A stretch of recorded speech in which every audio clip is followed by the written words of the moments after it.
Ողջույն սիրելի ունկնդիրներ, բարի գալուստ Պարզից Պարզ ոդքասթ։ Այսօր ձեզ հետ ես եմ Արաչ Ալաբյանը Արտյոմ Զաքարյանը եւ մեզ նորից հյուր եկել Վախթանգ Աբրահամյան, այս անգամ այլ կարգավիճակով։ Բարի օր։ Ողջույն։ Վերջի անգամ մենք Fastex-ի ժամանակով կրիպտո ակտիվներ, բլոկչեյն եւ այլն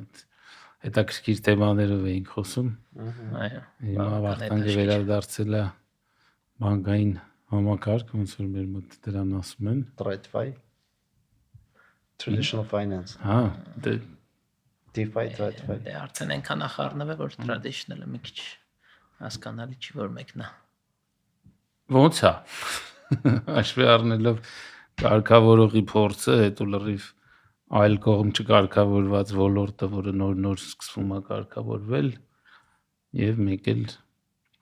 հին կարգավորված ոլորտը, որը տենց չկան հասկանում եմ լավ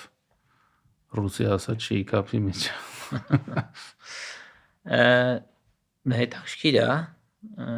ասեմ ինչ որ տենց շատ արտառոց կամ անհասկանալի կամ ինչ որ նոր մի բաներ, որ զարմացրեց չի ասի, այնքանով է հետաքրքիր եւ լավ, որ տրադիցիոն ֆինանսները ոնց որ Արտյոմն ասեց, բավական մեծ պոտենցիալ ունի իր մեջ, հաշվի առնելով այս տեխնոլոգիական բումը եւ այս նոր այս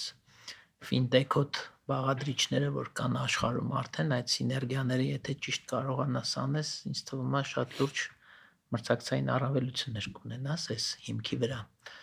Եվ այդ առումով տեսնում ենք նաև աշխարհով մեկ էլ բանկերը տրադիցիոն ֆինանսական կառույցները, որ գնալով շատ ավելի շատ են այդ բաղադրիչը վերցնում եւ փորձում էքսպերիմենտներ անել ավելի ֆինտեքի տրամաբանության մեջ, իհարկե ինչքանով որ դա թույլ է տալիս կարգավորումը, բնական է, եթե այն նախորդ կյանքում միջավայրը ավելի այսպես ասած դինամիկ, քաոտիկ երբեմն,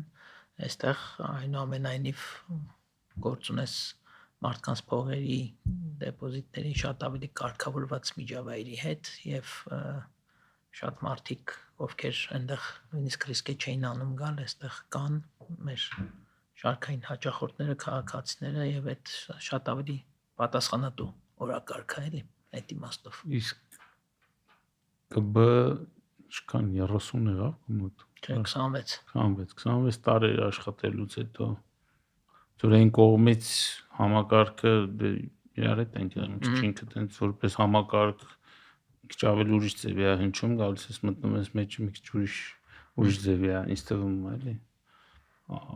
Չեմ կարող ասեմ բոլոր բանկերում մեջից պատկերացնում եմ, բայց մի քիչ էլի։ Դե Առևտրային բանկը իհարկե երբ որ կենտրոնական բանկից ես նայում, ուրիշ անկյունից ես նայում եւ ինչքան էլ ուղնուցուցով հասկանաս եւ պատկերացնես, շատ դեպքերում դա տեսական դաշտ է։ Երբեմն որոշ որպես հաճախորդ պրակտիկա ունենում ես, բայց երբ որ բանկի ներսից ես նայում, իհարկե շատ հարցեր առնվազն այլ մեկնաբանության տեղ թողնում են եւ այդ իմաստով մի կողմից նույն ռեգուլատորի հետ մշտական դիալոգը, որպեսզի այդ հետադարձ կապը լինի, որտեղ հաճախորդի պահանջներն են ու կարիքներն են շատ արագ փոխվում այս իմաստով, էլի։ Եթե մենք ռեգուլատոր որպես ժամանակին նայում ենք այս ամենին սպառողների շահերի պաշտպանության եւ այլն տեսանկյունից ոնց անենք, որ չտուժեն կամ վնաս քիչ լինի, երբ որ խնդիրներ լինեն կամ ռիսկի հայտ գա, մյուս կողմից կա հաճախորդին բավարարելու օրակարգ, իր պահանջները, կարիքները եւ այսօրվա ժամանակակից թելադրանքն էլ անհատականացված ֆինանսներն են, այսինքն այդ personalized finance կոչվածը, որ ամեն հաճախորդ յուրովի է ուզում։ Չնայած մեկի երեխան արտասահման ընդունվե, ինքը այդ մասով է ուզում ինչ որ լավագույն լուծում ունենա, ոնց ֆինանսավորի այդ կրթությունը, մեկը գնում է հանգստի, ուզում է վստահ լինի, որ քարտը, չգիտեմ, լանժերին թույլ կտա մտնել աերոպորտում կամ fast track-ից օգտվել եւ այլն։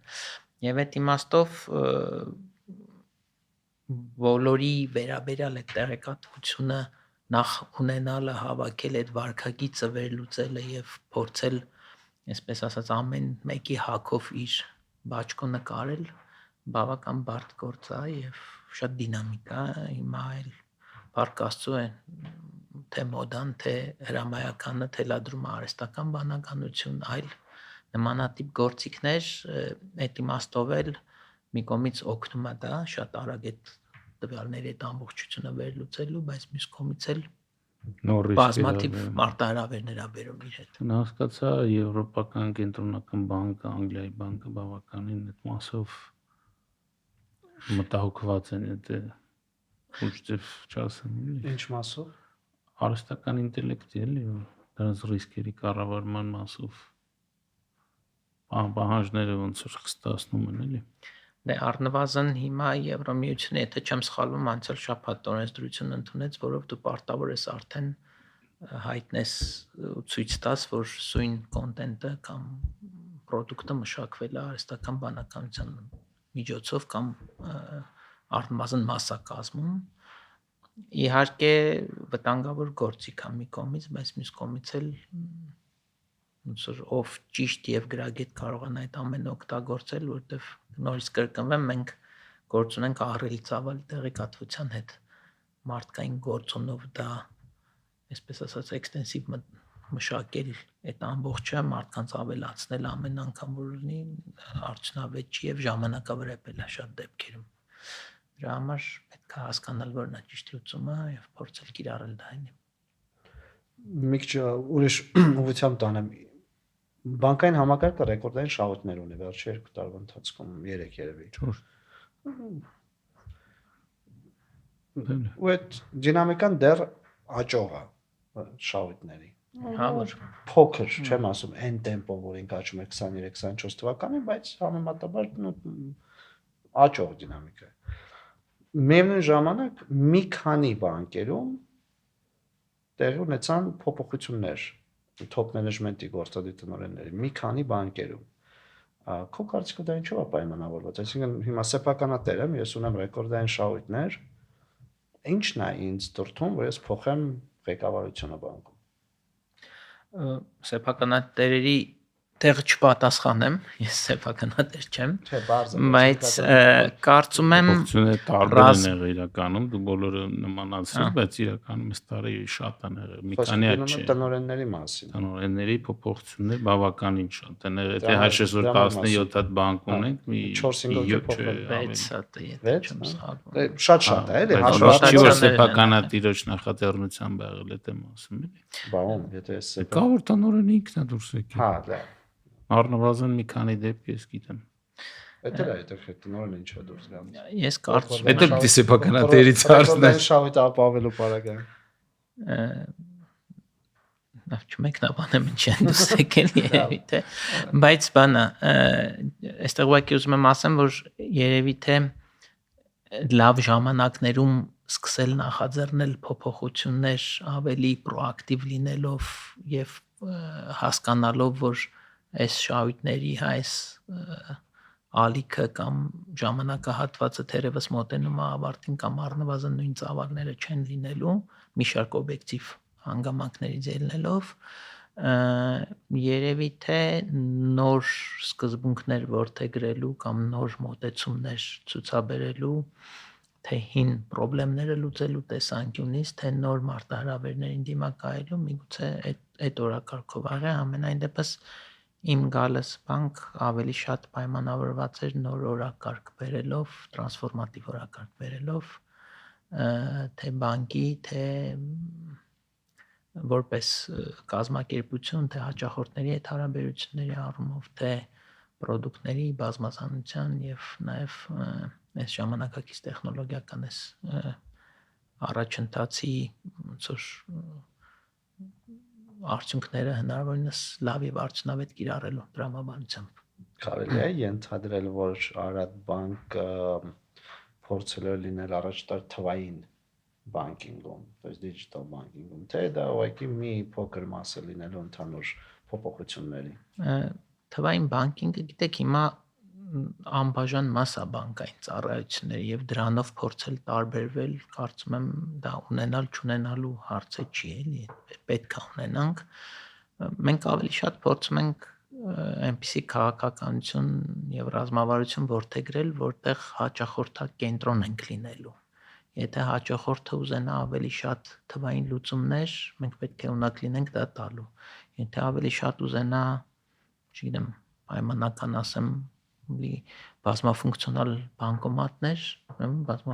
բանկոմատներ պետք է լինեն, եթե ուզենա որ տանը գնանք եւ ծառայություն մատուցվի տանը ֆինանսական որոշակի խորհրդատվության կամ մեկ այլ տեսքով պետք է փորձենք այդպես անել։ Ոնց եք իմանալու։ Լավ հարց է, հարցեր տալով հաճախորդին ասում է։ Չէ, կարող է երկու հաճախորդ 10 եկեք ինձ տունը սպասարկեք։ Ես կարծում եմ կրկին այդտեղ պետքա տվյալահեն մոտեցում ցուցաբերենք, հա, եւ տվյալներով փորձենք առաջնորդվել։ Հաճախորդների դիալոգա պետք։ Նախ դիալոգա պետք, մինչեւ դիալոգը հաճախորդների վարքագիծը պետք հասկանալ, որը տվյալներ են, որը բազմաթիվ տվյալներ են։ Սկսած նրանից, որ հաճախորդը ամեն օր կարող է այս ճանապարհով ասում կամ այս խանութում իր քարտը օգտագործում է եւ մենք հասկանանք, որ մեր հաճախորդների պայմանական ասած 30% օգտվում է այստեղից եւ կարելի է գնալ եւ այդ խանութի հետ բանակցել որոշակի օրինակ քեշբեքի ծրագիր, ասենք։ Եվ նմանատիպ բազմաթիվ ոնց որ օրինակներ կան, որ տվյալները կարող են հուշել մեզ եւ բնական է նաեւ փորձել հաճախորդներին ավելի լսելի դարձնել այն իմաստով, որ իրենց հետ կոմունիկացիան մշտապես պահենք հանդիպումների տեսքով կլինի, եթե հետադարձ կապը հաճախորդը զգա, որ իր բոլոր հարցումները կամ հարցադրումները անպատասխան չեն մնում, ինչու՞ չէ նաև արձագանք են ստանում մեր կողմից տարբեր լուծումների, պրոդուկտների կամ հենց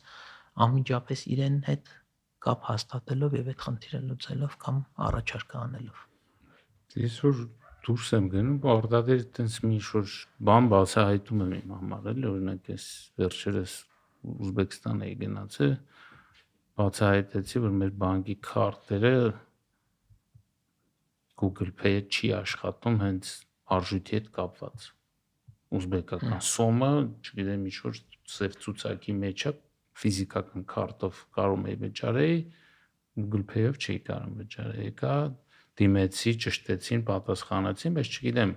ինստիտուցիոնալ համակարգված իմաստով դա դարավ բանկի գիտելիք, թե ուղղակի ինձ մեր ծանոթը ոնց որ բավարարեց պատասխանով ու դա հաջորդ, չգիտեմ, մեր հաճախորդը որ կարող է գնա Ուզբեկստան նույն տիպի խնդիր կունենա, թե չունենա, էլի։ Ես ձեր չափ չեմ աշխատել բանկային համակարգում, բայց բանկը ոնց որ մի հատ մեծ նավ լինի, որը շատ դանդաղ կարող ես էլի իր ուղղությունը փոխես։ Դա տենց է։ Եթե ընդհանուր բանկի մասին ենք խոսում, աշխարհի փորձ, միջազգային լավագույն փորձ, իհարկե ոչ։ Մեկ տարում բոլորիս աչքի դեմն է, մեկ տարում, ասենք Տինկոֆը կարողացավ Մեքսիկայում պլատան բարձրացնել, որը շատ արագ դինամիկ մտավ շուկան, գրավեց նույն Revolut-ը, բայց դրանք նոր կոնցեպցիաներ էին։ Խոսքը գնում է արդեն գործող բանկը, որը ունի պատմություն, որը ունի աշխատակիցներ, որոնք ունեն աշխատելու ոչ, որը, չգիտեմ, ունի այդ պրոցեդուրաները, այդ ամեն ինչը, այդ դրա փոփոխությունները ինչքանով են բարդ ու ինչքան արագ հնարավոր է դա անել։ Ավանդական բանկերը կամ ցանկացած կազմակերպություն միշտ էլ փոփոխություններին դիմադրող են, ավելի կոնսերվատիվ են իրանց էությամբ, իրանց բիզնեսի ոճով եւ այլնով, բայց այսօրվա հրամայականն այն է, որ եթե դու ուզում ես վաղը մնաս դաշտում, շուկայում եւ շարունակես մրցել, հա, այդ քո peer-ների հետ, այսպես ասենք, պետքա խաղի կանոնները մի քիչ փոխվեն, էլի, քո մոտ ներսում էլ։ Այսինքն միշտ այսպես ենք արել, դրա համար հիմա էլ ենք այսպես անում, այլևս աշխատող դրույթ չէ, էլի։ Ստարտափի culture են դնում, էլի։ Ինչու, ասենք, չգիտեմ, ես, այսինքն status quo-ն challenge անել, հա, մի քիչ բառերը կարող է մի քիչ անգլերեն են ստացվում, բայց այդ տերմիններն էլ են այդպիսիք, էլի, հայերենում մի քիչ բարդ է այդ բաները բացատրել կամ ավելի, այսպես ասած, բովանդակային մեկնաբանել, բայց ես այս վերջերս մի քանի գիրք էի կարդում, մի հատ հետաքրքիր միտք էր բոլորի միջով անցնում, որ այսօր հաղթում է ոչ թե այն, ով շատ գիտելիք ունի, այլով ավելի արագ է սովորում, որտեղ գիտելիքը այլևս սահմանափակ չի, էլի։ Դու միշտ կարաս այդ գիտելիքը ունենաս ու լավագույն փորձն է կա, ոնց են անում, կա երեկվա հաջողված case-ը այսօր կարող ես դու էլ կիրառես, բայց ամբողջ խնդիրն է նա, թե ոնց ես դու սովորում այդ ամեն ինչից, ինչքանով է դա կիրառելի քո համար։ Այս իմաստով արագ փոփոխությունը, բան էլի ոնց ես վաղվանից սովորում, ոչ երեկվանից, դա դժվար է։ Այո, մոռացել եմ այդ մասը, բայց հա, երեկվանը բոլորը արդեն գիտեն։ Ու ստեղ արագ փոփոխվելը ինչու՞ չէ նաև որոշ բաներ թողնել անցյալում, մոռանալ գործարար սովորույթներ, ասենք դա թե հաջողված փորձ նույնիսկ անցյալի անպայման չէ եւ որպես կանոն չի կարող կրկնել այդ հաջողությունը ապագայում։ Դու բոլորն սովորում են արագ, այլևս չի լինի այդ նույնը կրկնել։ Մենք մի քանի տարի արդեն ունենք որոշակի բանկային համակարգում, ասած ստատուս կոները, կա երկու բավականին խոշոր բանկ, որը շահույթների տեսանկյունից եմ խոսում, նաև եւ ակտիվների տեսանկյունից պետք է նայել, ու մնացած ինչ որ մի 4-5 բանկ, որոնք մոտավորապես, կարող է 5-6, որոնք մոտավորապես նույն շահութաբերության ակտիվների չափով նմանատիպ բանկեր են։ Հիմա ընդհանուր այդ բյուրոը ոնց որ թե էապես չի մեծանալու, այսինքն բանկային համակարգի ու շատ ինչքան դե բնակչության ինչի հաշվին է դրսի հաշվին է մեծացել է քո հնայից անցել է արդեն ընդունում եմ այդ բայց ինքը այդ արագությամբ չի աճելու ոնց որ նոր մենք խոսում ենք 3-4 տարի առաջ ինչքանով դու մտածում ես կամ պատկերացնում ես որ այդ միջին սեգմենտը կկարողանա մեծերից փոքի շուկայական ինչ-որ մի մասը։ То есть կարծիքով դա հնարավոր է լինելու, այսինքն մի քիչ ավելի փոքր բանկերը կկարողանան ավելի արագ լինել կամ կարողանան մի քիչ մեծերի գործին խփեն, այսպես ասած։ Ես այդտեղ այդքան մեկի հաղթանակ մյուսի պարտություն չեմ նայի այս process-ը, այլ կնայեմ կրկին հաճախորդի տեսանկյունից։ Բնական է, որ մեծերը իրենց կարողությունով, պոտենցիալով կլինի սեգմենտ, հիմնականում կորպորատիվ սեգմենտ կարծում եմ, որոնց իրանք բավարարելու են եւ այդտեղ թերևս այլ ընտրանք չի լինելու։ Մի շարք օբյեկտիվ չափանիշներից ելնելով նորմատիվներ, կապիտալ եւ այլն, հա, այսինքն խոշոր վարկավորում եւ այլն։ Նույնիսկ տեսանք, որ այնպիսի պրոյեկտ, ինչպիսի Firebird-ն է, ասենք, մի քանի բանկ համատեղ ֆինանսավորեցին, ոչ թե մեկը։ Եվ նման գլոբալ պրոյեկտների հայտ գալը ըստ էության բոլորի համար է հնարավորություն։ Այդպես չի, որ մենակ խոշորը կարող է մտնել ու կմտնի, էլի։ Մյուս կողմից կրկին մենք ունենք ոչ թե սառած ինչ որ մի սեգմենտ տրված հաճախորդների, այլ մշտապես թարմացվող թե իրենց պահանջների տեսանկյունից, թե նոր մարդկանց եւ մասնավորապես երիտասարդների իմաստով։ Եվ այդտեղ իմ կարծիքով մենք բոլորս հավասար պայմաններում ենք, այսինքն նոր առաջի անգամ բանկային փորձ ունեցող պոտենցիալ հաճախորդը թերևս չի նայելու մեծ ու փոքրին, նայելու է հարմարին։ Եվ հարմարը անպայման չի որ մեծը լինի։ Նույնիսկ իր բոլոր այն հնարավորությունների հաշվին, որ կարող է շատ ավելի մեծ ներդրումներ անել եւ շատ ավելի արագ պրոդուկտներ ստանալ, այստեղ մի քիչ այլ երևի թե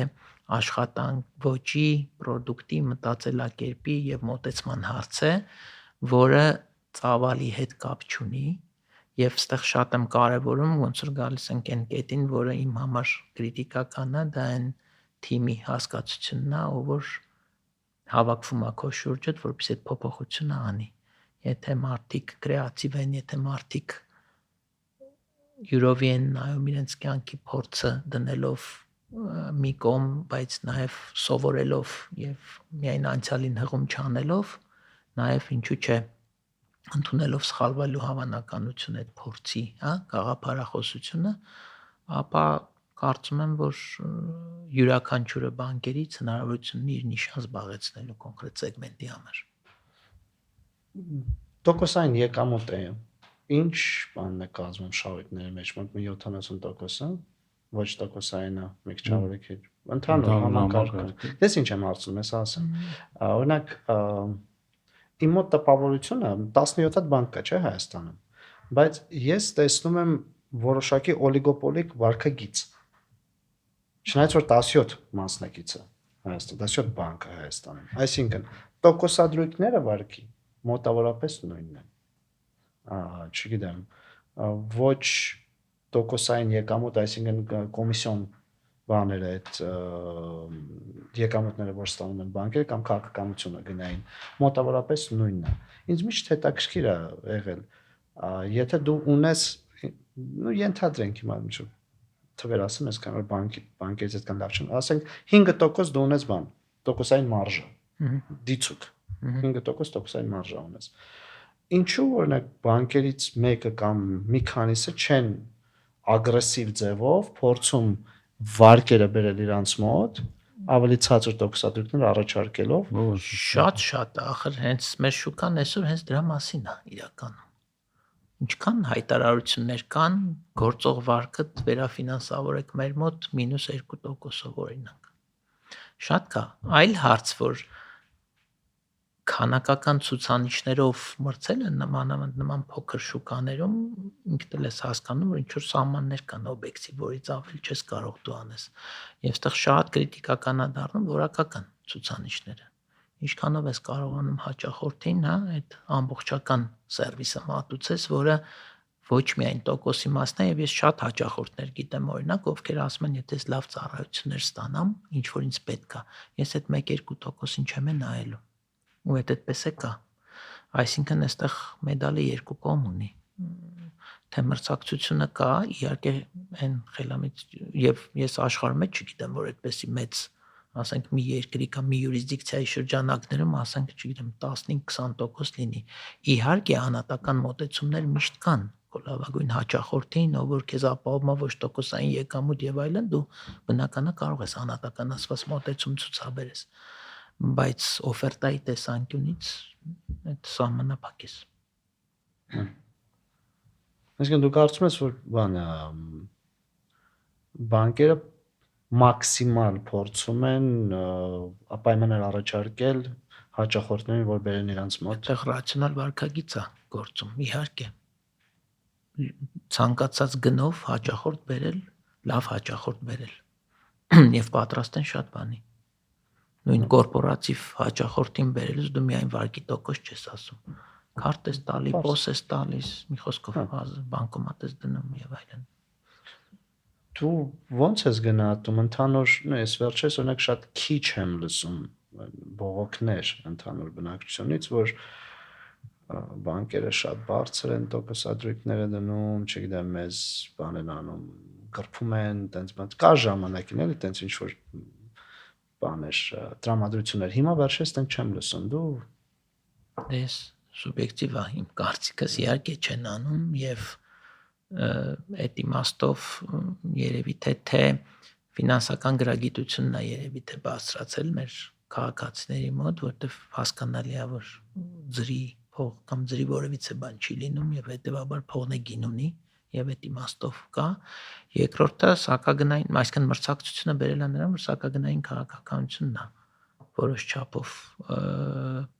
այսպես հավասարակշռվել, այսպես ասեմ, որտեվ հաճախորդները այսօր բավական այսպես կապրիզներ են, էլի, այսինքն եթե մի բան դուրերը չեկավ, հանգիստ կհելեն ու կգնան մեկ այլ բանկ եւ այդ իմաստով կարծում եմ, որ ճիշտ շուկայական կանոններն են աշխատում։ Միևնույն է, կապրիզներ լինելով, մեկը բանկային համակարգը ռոյան իշքան մի 15-17% ապահովում է։ Դե վերջերս, ես չեմ կարծում, որ գալիք տարին այդպեսին է լինելու։ Չէ։ Չեմ կարծում։ Այսինքն շահութաբերության ընդհանուր մարժաները դու տեսնում ես, որ պետք է նվազեն։ Ինչ թվում է, որտեղ են գործոնները, որոնք բերել են նման ռոեների, որոշ չափով չեզոքացվելու են։ Ես դե տանցս տարել էին սպասում, որ Այս 6 ամիսը լրիվ ոնց որ անցած տարվա պես են, չէ՞, շահույթները մի քիչ դաժե մի փոքր ավելի։ Պլյուս մինուս։ Ռուսաստանի հայերի փողերը ոնց որ էլ գալիս են, անշարժ գույքի մեջ է դա հատկապես ներդրվում։ Դե մյուս կողմից է համապատասխան ռիսկեր են գալիս, այս վերջի զարգացումներից տնտեսվարողներ, մանավանդ այդ գյուղատնտեսություն, ջերմոցային տնտեսություն պետք է հասկանալ, իստում է ժամանակը ցույց կտա էլի։ Այս որ բավական մեծ միգրացիոն հոսք կա Հայաստանում, ինձ թվում է այդ շատ ուժեղ խթան եղավ, որը շինարական բումը չջարդվի, որտեղ ճիշտ ես մենք 1-3 տարի առաջ խոսում ենք դրա մասին, Դավիթ Ներեգիջյանը մենք խոսում ենք դրա մասին, որ շատ է շինարարությունը, ու sense կասկածներ կային, արդյոք այդքան նոր բնակարաններ կան, այդքան հաճախորդներ ու վճարունակ հաճախորդներ, բայց փաստորեն տեսնում ես էկզոգեն ֆակտորը փոխեց իրավիճակը։ Դուք դրսից շատ նոր հաշիվներ եք բացում այս պայմանությամբ։ Չի ասի։ Մեր հաճախորդների բազան ավելի շատ ներքին։ Այդ բարձր, ոնց է դա քիչ դինամիկան ինչպես է։ Դինամիկան իմ մոտ տպավորությունը, որ ասեմ շատ չի ուժը խոսք կա միգրացիան, բայց միգուցե այս խաղը միգուցե սոցցանցերի ինչ որ ազդեցություն Կարդում եմ, որ որոշել են նույնիսկ ազգությամբ հայերին քաղաքացիությունը տալը չբարթացնել։ Ես է կարդացի, բայց դա ինձ թվում է հենց դրանից այդ հոսքի պատճառով է այդ միտքը առաջ քաշվել։ Դե ոչ ռեզիդենտների հաշիվ բացելու հստակ ընթացակարգ եւ կարգավորում կա դրա ներքո է, բայց ես որևիցե այսպես վայրի վերում այնտեղ չեմ տեսնում, էլի դինամիկայի իմաստով կտրուկ աճ, նույնիսկ որոշակի անկում էլի նախորդ այն ցուցանիշների համեմատ։ Բայց բեգեմոտները մնալու են բեգեմոտ երկուսը։ Դե ես չգիտեմ ասում այդ հերոսը ինչքան ասում ճիշտ հերոս խոշորը մեր շուկաներում երևի թե նման իրավիճակը բացատրելի է այսպես ասեմ էլի։ Դե բայց մենք երկար տարի ոնց որ տարբերվում էինք վերացական բանից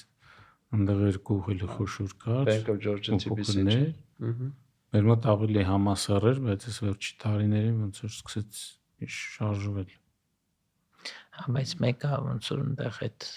եփը շատ ավելի մեծ էր էլի իսկ թեման մի քիչ ուրիշ բանից կողմից նայենք մեր ժամանակ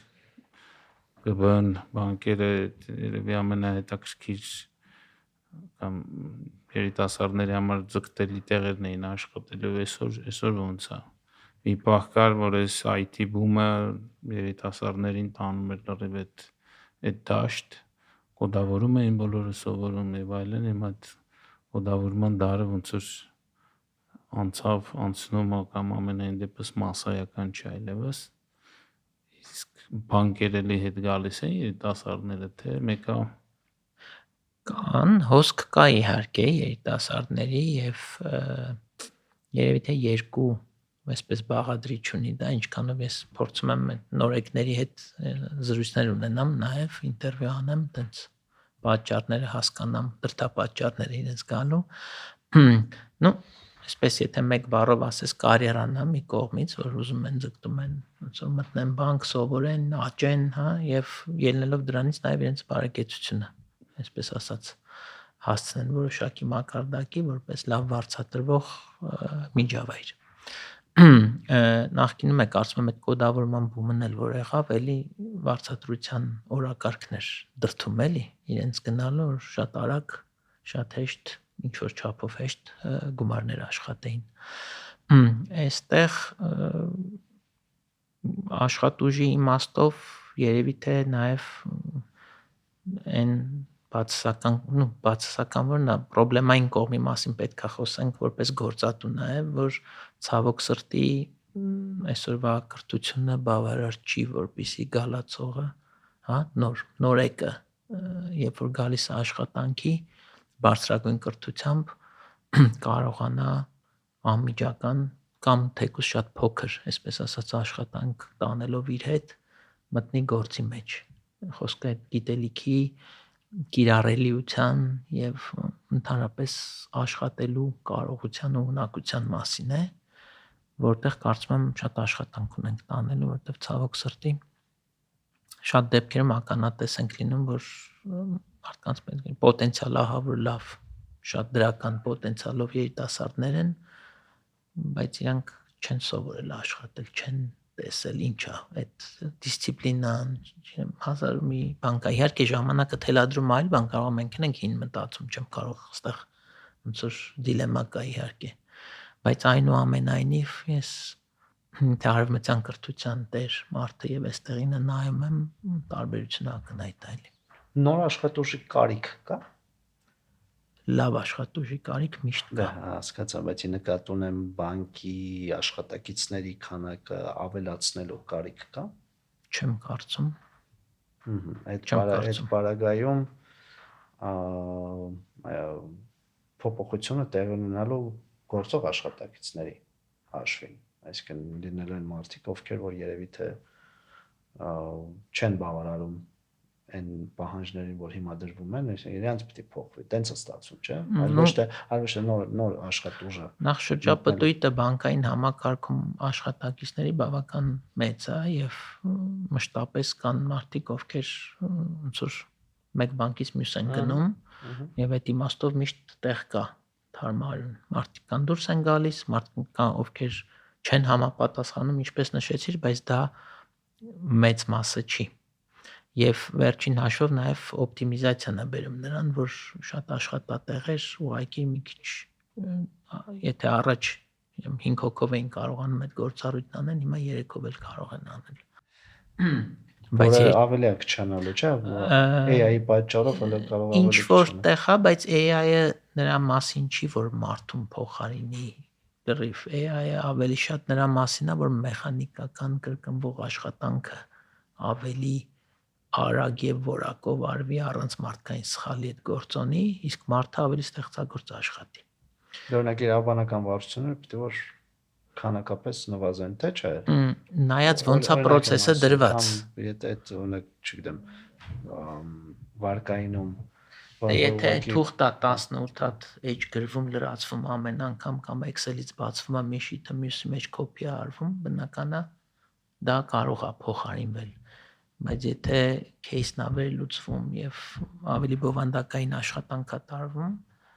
որը մեծ մասնակազմում, երևի թե այստեղ ավելի շատ վերադասավորման մասին խոսքը կարող է գնալ։ Աշխատավարձները ի համեմատ շահույթների նույն ձևով աճել են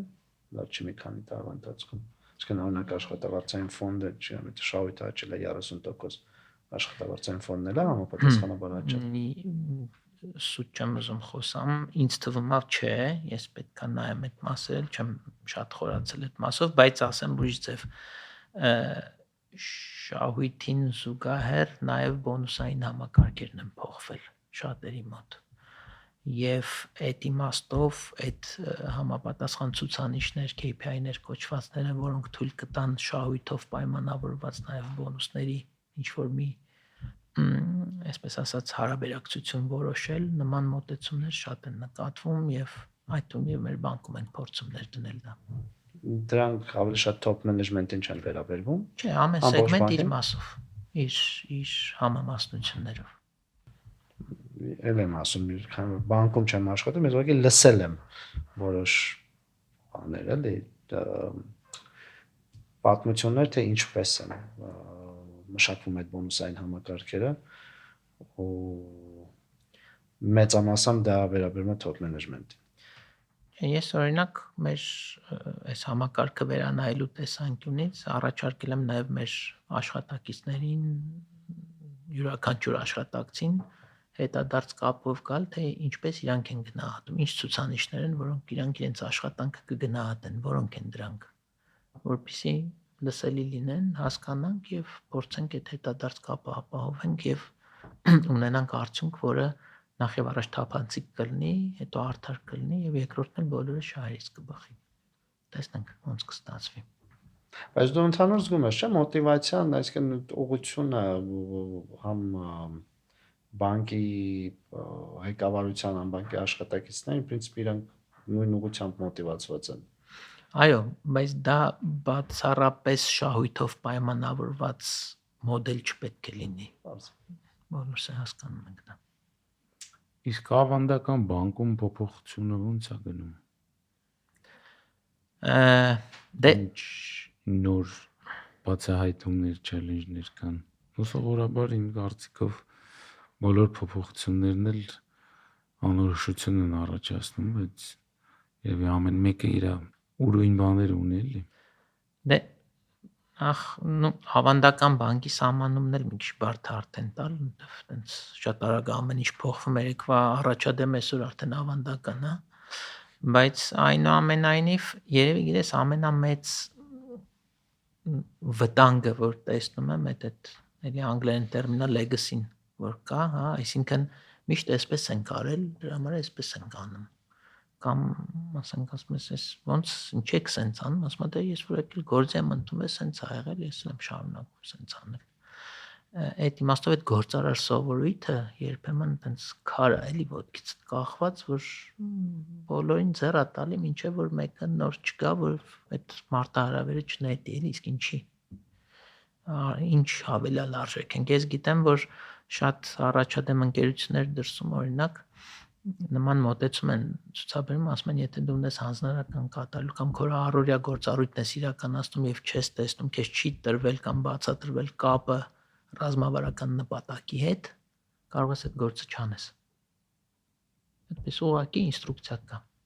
Այսինքն, եթե դու այսօր տպում ես հաճախորդի, ասենք տեղեկանքը ու չգիտես դա ինչ նպատակի է ծառայում, քեզ չեմ բացատրել, կարող ես չանել։ Իսկ այդ բերում է նրան, որ դու նոր բան, այսինքն հնեցված բաներ, որ չես անդրադարձել երբևիցե, բայց որից մեկը քեզ չի ասել, որ այս այլևս ժամանակավրեպ այս բանն անել։ Դե բայց կարող է դե ժամանակ դի շատ բացատրված ունենալ։ Իհարկե ռիսկային է, բայց ջրի հետ երախուն է գցեն։ Ապրես ճիշտ է, դրա համար է ռիսկ կա ցանկացած փոփոխության մեջ մի ով կարողանա արագ սովորել եւ կարողանա սովորեցնի ինքն էլ կհաղթի։ Ես հիշում եմ, որ մենք երիտասարդ էինք կմբեմ այդ սովորելը ոնց շատ ներդրված էր էլ, այսինքն այդ մեր գործի բաղկացուցիչ ցկտումը կար։ Հիմա այդ որ մարդիկ ու էլի ունեի տեղեր, որտեղ մարդիկ նույն բանը միշտ էլի դարերով, չնայած 20 տարվա բանկեր, բայց դարերով նույն ձևով էին անում։ Հիմա այդ սովորելու մշակույթը մինչև չներդնես, չսրսկես մարդկանց, այդ բան չի փոխվելու։ Հա։ Դիմադրողականությունը շատ է։ Ցանկացած փոփոխություն դիմադրողականություն է բերում, նաև թե գիտակցված, թե չգիտակցված եւ ավելի շատ չգիտակցված։ Դա ավելի շատ պաշտպանողական ռեակցիա է, որը փորձում ենք տարբեր սեսիաների, այդպես հանդիպումների, թե on-line, թե RRS բացատրել, որ փոփոխությունը հստակ տրամաբանություն ունի, նաև անորոշությունն է շատ դեպքերում բերում դրան եւ այդտեղ մենեջմենտն էլ անելիք ունի, որպեսզի ավելի մանրամասն հստակ եւ հասկանալի ձևով բացատրի այդ փոփոխությունները։ Դու ակնկալում ես կոնսոլիդացիա Հայաստանում բանկային համակարգում։ Ես բնավ չեմ զարմանա, եթե տեսնեմ դա էլի։ Այո։ Որտեվ կան, չէ՞։ Օբյեկտիվ են նախադրել։ Այդ եմ ասում, կան բանկեր, որոնք ուղղակի ինչ որ մի կետում մրցունակ չեն լինելու։ Երևի թե հա։ Այս պահը, չի, որտեվ այս պահը մի հատ էլ դա անգլերեն ֆրազա կա, the tide lifts all boats։ Այսինքն եթե քո տնտեսությունը լավ վիճակում է, մասնակիցները նորմալ վիճակում են, բայց եթե հենց լինի մի փոքր ցնցում, հա, թույլերը կսկսեն արդեն բավական լուրջ խնդիրներ ունենալ։ Այսինքն դու տեսնում ես, որ հնարավոր լինի կոնսոլիդացիա։ Իհարկե։ Բանկային համակարգում։ Իհարկե։ Կարծիքով լավ է, թե ոչ, որտեղ կոնսոլիդացիա նշանակում է նաև առաջարկի պակաս, համեմատական պակաս։ Չէ, ասի, դու ինչ վիճակում ես։ 17 բանկը նման շուկայի համար Կարծում ես շատ։ իհարկե։ Տեստերության բոլոր բանկերը նույն բանն են առաջարկում, էլի։ Հա, բարձր է, ինքը կարողանում են մասշտաբի կամ ուրիշ բանի։ Շատ միասեռ շուկա է, այդ հասկանալի է։ Հիմա դու ես կամ ցանկացածս այնպես չի որ 3 բանկ քիչ լինի կամ 5 բանկ քիչ լինի, ինչ որ ձևով կսահմանափակվենք մեր ընտրության մեջ ծառայությունների։ Համաձայն եմ, երևի մինչև բանը 10-ից ավելը դեռ բավականաչափ դու ունես։ Թիվը ինձ թվում է անշնորհակալ գործավորոշ է։ Բան չասի, ուղղակի մտածում եմ, որ ինչ որ մի կետում նաև դա դառնում է խնդիր, եթե շատ քչանում է։ Դա ռեգուլատոր կա, այդտեղ չեմ կարծում, որ իրանք այդ հաշվարկները չունեն էլի։ Կանադայում քանից 6 բանկ է։ 6 բանկ է կարծում ամբողջ Կանադայում։ Հա։ Չի դե դրա մասին։ Որտեղ Ամերիկայում հազարավոր բանկեր են։ Ամերիկայում local, կան federal ֆեդերալ ու հազարավոր ռեգիոնալ համայնքային բանկեր, Կանադան շատ ավելի օլիգոպոլիկ կա, 6 հատ կարծեմ խոշոր բանկ կա վերջ։ Իսկ դու տեղյակ ես ընդ կա պետական մասնակցություն այդ բանկերում, չէ՞։ Դժվար։ Այսինքն իրանց շուկան այդ ձևը։ Տարբեր շուկաներ տարբեր են, օրինակ հոլանդացիք էլ 4 հատ մեծ բանկ ունեն։ Փոքրները չգիտեմ, փոքր էլ երևի ունեն, բայց հիմնական իրանց ուշքի միտքը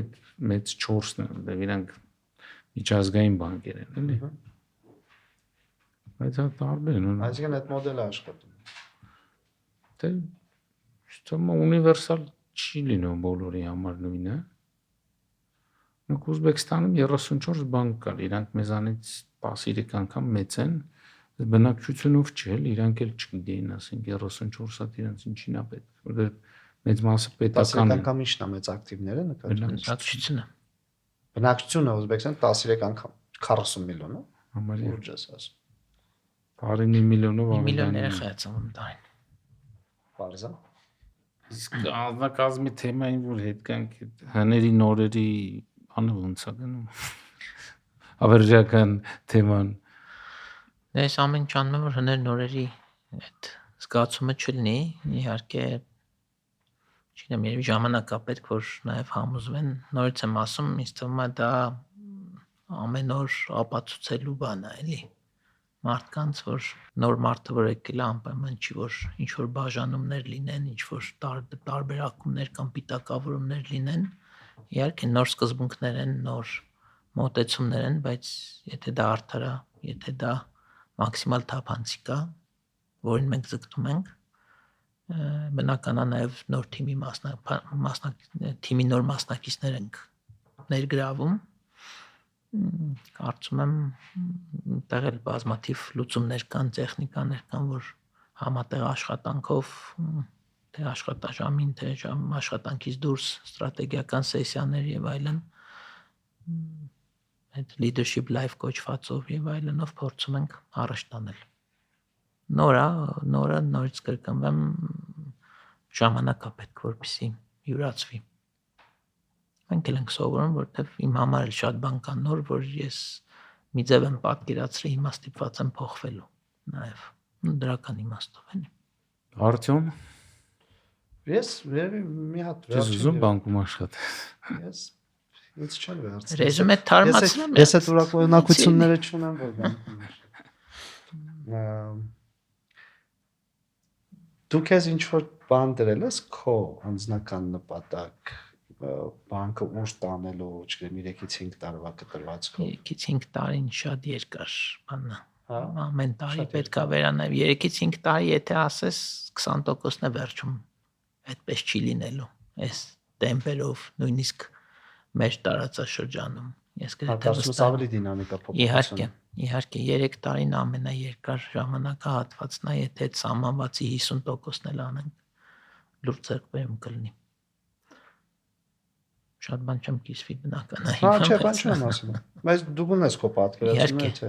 ոնց ես տեսնում, օրինակ Արադ բանկը ինչ դերակատարում պիտի ունենա։ Իհարկե, ոչ միայն ես ունեմ, այլ փորձում եմ այնպես անել, որ յուրաքանչյուր աշխատակից է դրա գրողը լինի։ Ժամանակա պահանջվելու, բայց հույս ունեմ, որ մինչև տարեվերջ մենք որակապես այլ միջավայր կունենանք։ Ես որ երիտասարդ էի, ու շատ էի կարդում այդ corporate culture միշտ մտածում եմ, բան է, այնց լոզունգ։ Տակը բան չկա, էլի նյութ չկա, բայց մի քիչ որ մեծանում ես, հասկանում ես, որ այդ սովետի իդեալոգիայի վրա էր պահվում, չէ։ Մտնում հասկանում ես, որ մշակույթը էապես ազդում է, թե կառույցը ինչպես է զարգանում։ Այսօր ցանկացած որակյալ մասնագետ կամ նորմալ մարդ հավատացեք, որ դա թե ուսումնասիրություններն են ցույց տալիս, թե առօրյա է շփվում եւ տեսնում, որ առաջնային դնում է այդ միջավայրի եւ այդ ասենց ասեմ տոքսիկության բացակայությունը։ Եթե դա կա, մնացած հարցերը շատ ավելի հեշտ են լուծվում եւ հակառակը։ Չկան դրա մասին գրածը խոսվում է եւ այլն, այդ տոքսիկ միջավայրը մարդուն բնորոշ է, էլի շատ մարդկանց բնորոշ է, որ իրանք այդ կարիերայի սանդղակով բարձրանալով, զգալով չզգալով այդ տոքսիկությունը իրանց շուրջ ստեղծում են։ Դա ամրցակցության բանն է, արտահայտումն է։ Չէ, այսպես լուրերն էի կարդում, Միացյալ Նահանգները այդ միջանձնային հարաբերությունների ինստիտուտ կա, թե ինչ կա, հրապարակել էր ուսումնասիրություն այս տոքսիկ միջավայրի եւ ամերիկյան կորպորացիաները գնահատված էր, որ 300 միլիարդի վնաս են կրում տարեկան, մոտավորապես ամեն 16-րդը աշխատակիցների տոքսիկա դիտվել այդ ուսումնասիրության բանն էլի։ Իր peer-ների կողմից, իր peer-ների, այո, ինչ որ գնահատման շնորհիվ, հա, եւ դրա հիմնական խնդրեմը այն է, որ իր այդ տոքսիկությունը բացասական ազդեցություն է շատ արագ թողնում շրջապատի վրա։ Բայց դու չես կարող, ինչ պետք է անես, հոգեբանական տեստի բոլորին ենթարկես, իմանաս ով տոքսիկ է, ով չէ։ Չէ, բայց եթե միջավայրը ու մթնոլորտը այնպեսին է, որ բաց ֆիդբեքերի մեխանիզմը աշխատում, վստահ եմ, որ այսօր այդքան տեղ աշխատել ենք բոլորս, ինչ բարձ չի, ով է տոքսիկ, ով չէ։ Բայց փոքր երկրում ավելի հեշտ է, մեծ երկրում մի քիչ ավելի բարդ է։ Այդտեղ պետք է համարձակություն ունենալ, շատ արագ ձերբազատվել այդ մարդկանցից։ Դե ձերբազատվել կարաս, բայց ես չի որ տեղը միշտ կարելի է ավելի բան։ Բնական է։ Մարդիկ շատ արագ դիրքից կախված փոխվում են։ Հենց այսօրվա ճուկունդարում վախտը վերել է դու։ Հա, վախտը քիչ ես աշխատել։ Ես մեծ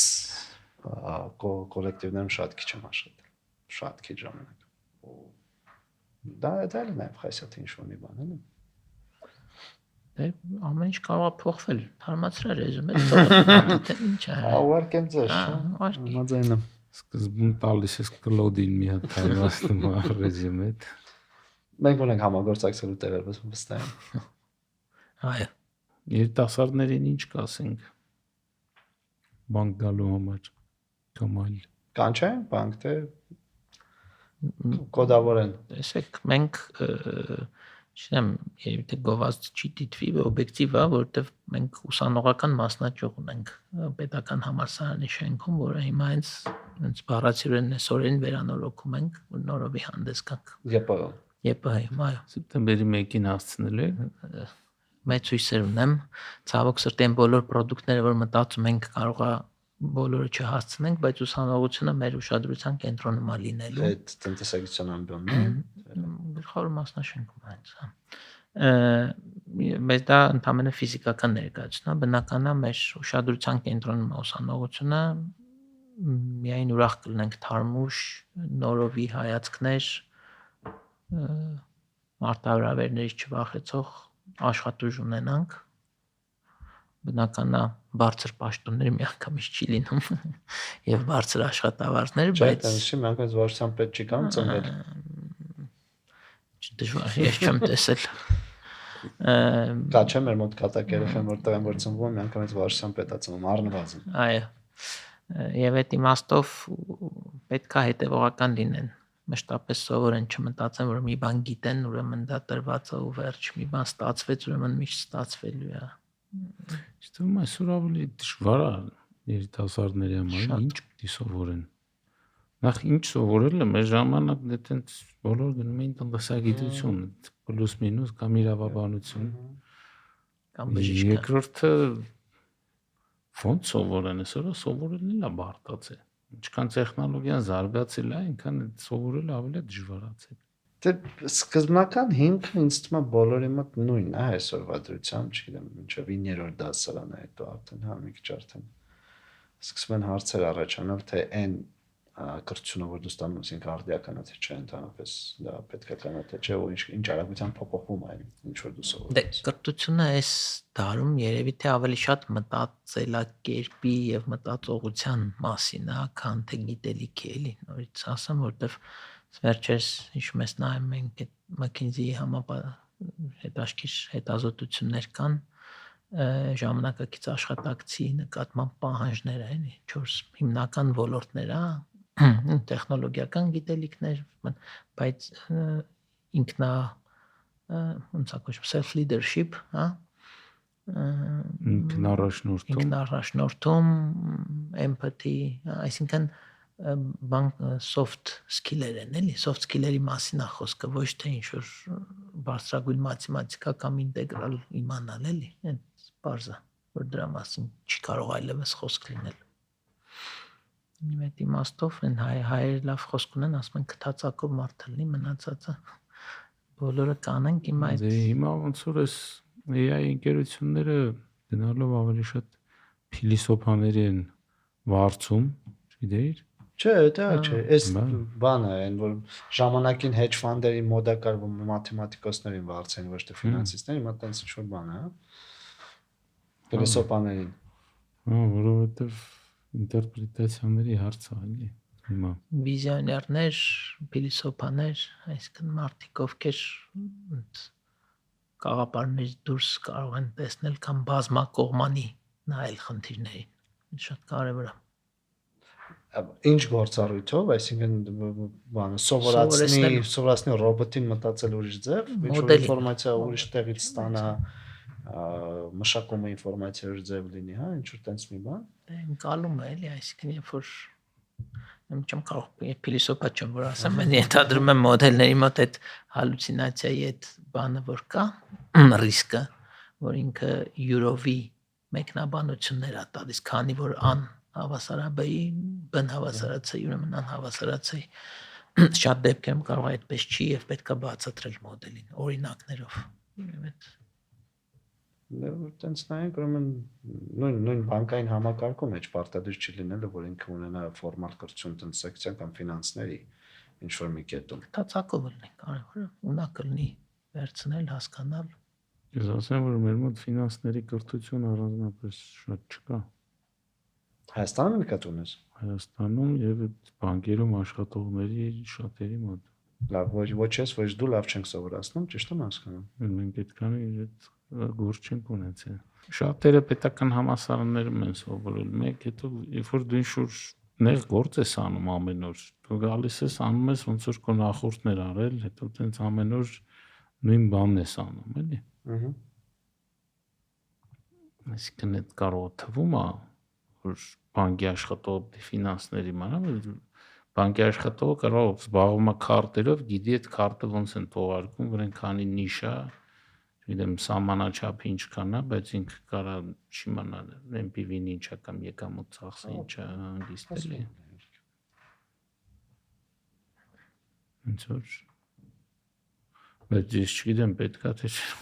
Դուրսեմ, ես ուսանողներին ասում եմ, ինչ որ ձեզ պատմում եմ, այդ անցել դարը։ Ոչ թե անցյալ դարը, այլ ավելի շուտ շատ նիշևի բաներ են, էլի, որ կարող է ձեզ պետք է, կարող է ձեզ ընդհանրապես պետք չգա։ Բայց ինքը պետք է գա մտածելու տեսանկյունից։ Մտածելակերպ ձևակերպելու տեսանկյունից։ Սենորը ինձ բան էր բերեք հաշեցի CFA ինստիտուտը գիրքեր թողարկել կամ հովանավորել էր մեկը թողարկել էր, բայց վրան CFA ինստիտուտի նշաններ վարկագծային ֆինանսների նոր երկրորդ հրատարակչություն ու իրանք լինելով ոնց որ դասական ֆինանսի ամենահիմնական ինստիտուտը բերել են բան ոնց որ հրապարակ կամ դաշտ վարկագծային ֆինանսի գաղափարը որ ինքը մարդ ինքը ռացիոնալ չի ու սրա ոնց որ կարևոր բանը ինչն է որ մարդիկ ոչ թե կամ ռացիոնալ են կամ իրրացիոնալ են, այլ ասում եմ մարդիկ նորմալ են, նշանակում է որ ինչ-որ բաներում իրանք ռացիոնալ են, ինչ-որ բաներում իրանք հիմնականում ասում եմ ոնց որ 3 բան է մարդուն հետաքրքրում ռացիոնալ կտորը, այսինքն փող աշխատելը, բայց նաև փողի էմոցիոնալ կտորը ու արտահայտչական, այսինքն մեկը որ թանկ ժամանակ ապում կամ թանկ մեքենա է քշում, ինքը ուզում է շունի ձևի արտահայտի իրան, արտադիր չի ինքը տեղ մտածի ոնց ավելի շատ փող աշխատի հակառակը տեղ երևի կորցնում է տեղեր կա որ էմոցիոնալ է կարող բարեգործություն անում ու էմոցիոնալ իրեն լավ ասում էլի ռացիոնալ չի այսինքն մաքսիմալացնելու մասին չի բայց այդ ամեն ինչը ոնց որ բերել են այդ